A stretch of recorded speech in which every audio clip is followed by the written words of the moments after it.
Assalamualaikum warahmatullahi wabarakatuh.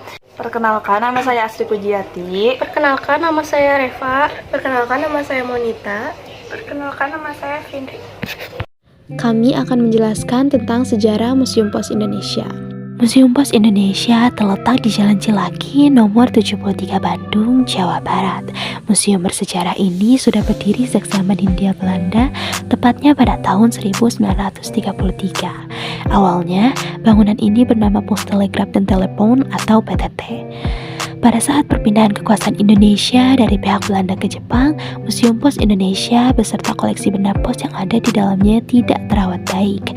Bahkan, ketika Indonesia meraih kemerdekaan, museum ini tidak kunjung diperbaiki dan barang-barang koleksi museum dibiarkan terbengkalai.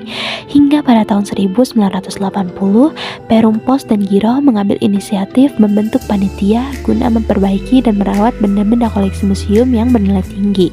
Tepat di Hari Bakti Postel ke-38, yakni pada tanggal 27 September 1983, Museum PTT akhirnya resmi berubah nama menjadi Museum Pos dan Giro. Peresmian museum ini dilakukan oleh Ahmad Thohir, Menteri Pariwisata, Pos dan Telekomunikasi atau Menpar Postel pada masa itu.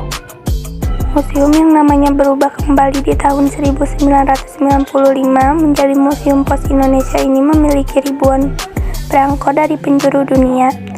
Koleksi yang ditampilkan di museum ini tidak hanya perangko, benda-benda pos seperti timbangan, surat, dan sepeda Pak Pos juga turut dipamerkan. Perkembangan baju dinas serta peralatan pos dari zaman kolonial hingga sekarang juga dapat Anda jumpai di museum yang terletak tepat di samping Gedung Sate Bandung ini.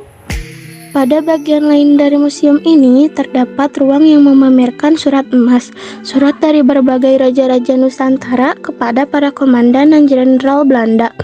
Surat emas menjadi catatan sejarah perkembangan surat di tanah air. Melalui surat-surat ini, kita bisa melihat cara komunikasi raja-raja di Nusantara dengan para penjajah. Umur-umur surat emas yang sebelumnya berada di salah satu museum di Inggris ini diperkirakan berkisar ratusan tahun yang lalu.